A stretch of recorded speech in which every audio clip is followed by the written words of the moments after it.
días, mi nombre es Astolfo Eduardo Moreno, yo soy católico, apostólico y romano, casado, papá de 4 hijos, uno en el cielo, eh, tengo 50 años de matrimonio con mi esposa Clemencia Salamanca y nuestro oficio, ambos somos abogados de la Universidad del Rosario, siempre hemos litigado y alrededor del litigio hemos hecho negocios.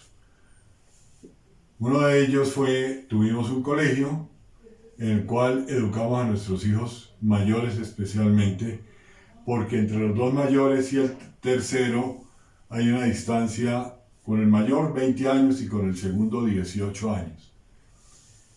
Entonces, pues los dos mayores tuvieron la oportunidad de educarse e instruirse en ese colegio. La idea de ese colegio era que los muchachos aprendieran ante todo a pensar, que fueran gimnastas del pensamiento. Obviamente tenían que guardar conocimiento, pero ante todo enseñarles a pensar, preguntarse siempre por qué, para qué, cómo, cuándo, dónde, darse respuestas, que aprendieran a tomar decisiones racionales y con base en esas decisiones fortalecer la voluntad para que esas decisiones se volvieran actos. Y pues a través, ustedes saben, de repetir los actos se vuelve costumbre y entonces se pueden adquirir buenos hábitos.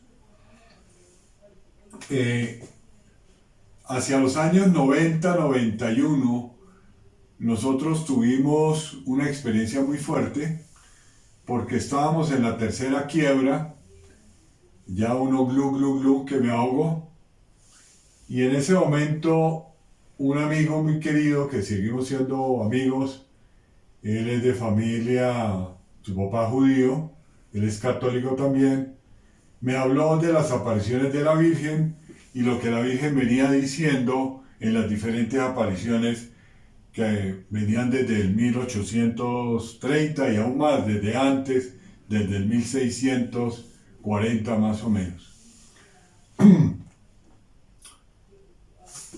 Yo lo que sentí cuando mi amigo me contó todo esto fue como si el mundo fuera allá y yo estuviera acá, como en otra película, en otra dimensión. No, como la sensación era que yo no me había dado cuenta de dónde venía el mundo, qué estaba pasando realmente en ese momento y para dónde iba el mundo. Obviamente fue un choque muy fuerte. Él nos contó que al otro día iba a haber una conferencia en la Universidad Jorge Tadeo Lozano, que la daba un médico que se llama Fernando Abdalá. Él venía de las apariciones de Medjugorje, que eso es en Bosnia, Herzegovina, norte de Europa. Y entonces yo llegué a la casa, les conté, mi mamá vivía con nosotros, que porque estaba viuda, y entonces decidimos todos ir a la charla, a la conferencia. Era en el aula máxima. Realmente llegamos, yo creo que unas 30 personas, creímos que no iba a haber conferencia, sin embargo él dijo, no, yo la doy, la dio.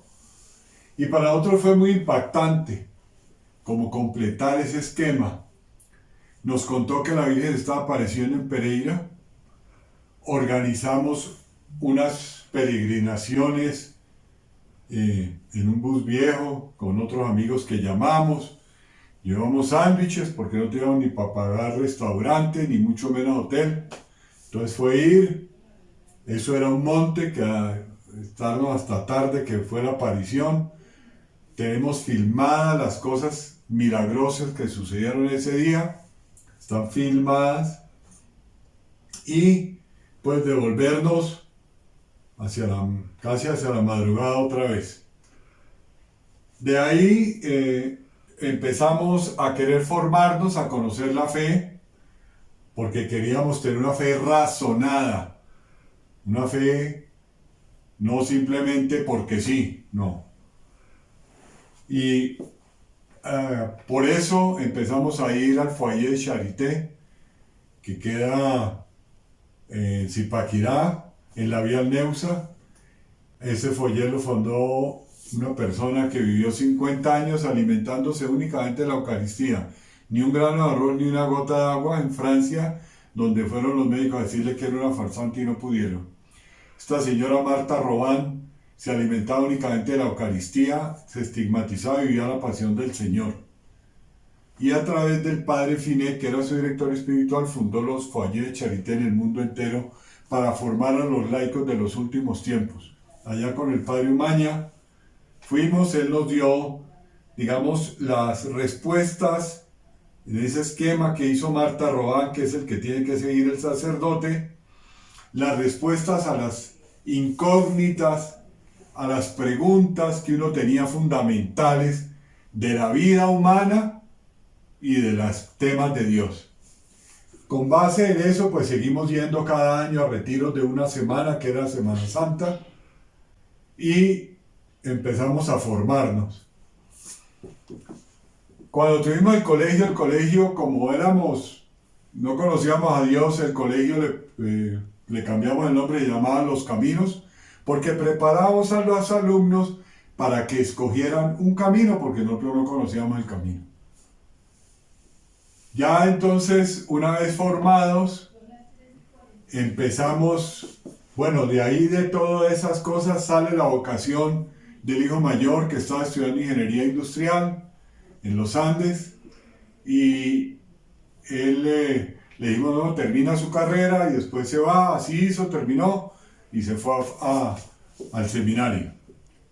De ahí entonces empezamos a llevar el mensaje a otros. Luego, cuando mi hijo ya se ordena y viene y se ordena para la diócesis de Bogotá, entonces en el sur, en Ciudad Bolívar, en el barrio Manuela Beltrán, empezamos a dar las primeras charlas porque se arman los grupos para los cursos prematrimoniales. Y esto se divide en dos temas. Un tema, el tema humano, para explicar qué es el ser humano, cuál es el amor humano, y luego, de ahí en adelante entonces, poder empezar a entender la revelación de Dios. O sea, lo que Dios nos ha dicho, qué nos ha dicho, cómo nos lo ha dicho, para qué nos lo ha dicho, y entonces poder ser uno capaz de entender eso. Obviamente no es que entendamos a Dios porque Dios nos desborda pero totalmente, pero sí en lo fundamental y en todo lo que necesitamos para nuestra vida.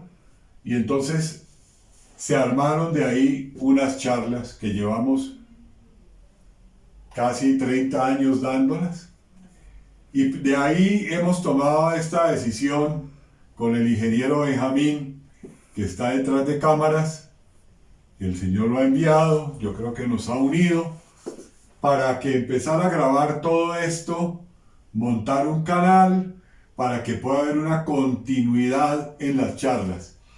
Como decía el ingeniero, vamos a tratar de grabar unas charlas largas para quien las quiera completas, y para quien no las pueda oír completas, entonces las vamos a dividir en grupos más o menos de 15 minutos para que la persona pueda ir 15 minutos cuando va en el bus o en cualquier momento del día, y luego tenga la oportunidad de seguir en los siguientes 15 y así irlo completando. Porque miren, esto, ¿por qué es lo importante? Porque la vida de cada uno de nosotros sigue siendo la misma, pero con otra perspectiva, con otra ilusión, con otro entendimiento, con otra forma de vivirla, con otra ilusión, con otra esperanza, que da ganas de vivirla, que tiene un sentido, que tiene un objetivo real, para que uno pueda ser feliz acá y más feliz allá. Entonces, cuando uno entiende que Dios lo que quiere y nos hizo fue para Él, y Él es amor y es felicidad y es paz, es dulzura, es misericordia, es amor, pues entonces vivir eso aquí para poderlo vivir en plenitud allá, es una maravilla, nos llena de esperanza, nos llena de ilusión, nos llena de ganas de hacer esto que queremos hacer, transmitirlo, regalarlo a otros, llevarlo a otros para mejorar la calidad de otros como fue con nosotros. No quedarse uno amarrando eso para mí solamente, no, hay que darlo, porque eso es el amor, una decisión de dar y darme. Y eso es lo que hemos querido hacer. Entonces, el enfoque que vamos a tener es un enfoque humano, un enfoque teológico, filosófico, ético, moral, y seguramente en muchos momentos vamos a tener que hablar del mundo, de la situación política, geográfica, etcétera, porque es lo que también nos va a ayudar a ubicarnos en el contexto y en el mundo que estamos viviendo, porque eso también es parte fundamental de lo que la Virgen está diciendo en los diferentes santuarios. Inclusive, a mí me gusta mucho acordarme de un mensaje que ella da en Medjugorje, la Virgen de Medjugorje, la Reina de la Paz se llama, que dice en un mensaje que es que nosotros vivimos como sumergidos, como si estuviéramos sumergidos en una piscina y no vemos lo que está pasando afuera, porque no despertamos, no abrimos los ojos, nos da miedo vivir el mundo de hoy. Claro, porque si yo no sé quién es mi padre y me toca a mí cargar el bulto solo, pues eso es muy difícil. Pero si yo sé quién es el dueño del universo, que ni una hoja de un árbol, ni uno de mis pelos, que ya me cayeron todos, se cae sin la voluntad de mi Padre, y es un Dios omnipotente, todopoderoso, pues eso a mí y que me ama con locura, pues eso a mí me da mucha paz para poder vivir el día a día, para poder ser capaz de vivir con esperanza, alegría, con paz, con los otros al lado, compartiendo, guiándonos, ayudándonos, apoyándonos. Entonces eso es lo que queremos hacer con estas grabaciones que vamos a hacer, Dios mediante, con el ingeniero, y que yo creo que en algunas de ellas también va a participar mi esposa. Y de pronto el hijo mayor, que de pronto él también tiene sus charlas, que lo pueden buscar, Astolfo Moreno, sacerdote, pero pues él hace otras cosas, nosotros vamos a hacer estas que les acabamos de contar. Espero que con la bendición de Dios les guste, porque nosotros decimos que nosotros somos el burro del Señor, arre, cuando Él quiera arriarnos y rebuznar, decir lo que Él quiera que digamos. Que no sea, cuando sea algo que opinamos, vamos a decir que es nuestra opinión. Cuando no sea nuestra opinión o un mensaje de la Virgen, sino que sea la doctrina de la Iglesia, eso es lo que les vamos a comunicar. La recta doctrina de la Iglesia. Y los mensajes que la Virgen esté diciendo con fidelidad, sin distorsionar. ¿Para qué? Para que se pueda transmitir la verdad de lo que hemos recibido, que es el depósito de la fe, que es la palabra de Dios, que es lo que está escrito en la Biblia. Esperamos que les vaya a gustar, porque también en algunas de estas grabaciones participará el ingeniero Benjamín, porque es una persona que sabe muchísimo de geopolítica, muchísimo de inversión, y también de estos temas que compartimos de Dios. Entonces espero que todo esto les vaya a gustar y les sirva como nos ha servido a nosotros para mejorar nuestra calidad de vida. Dios los bendiga.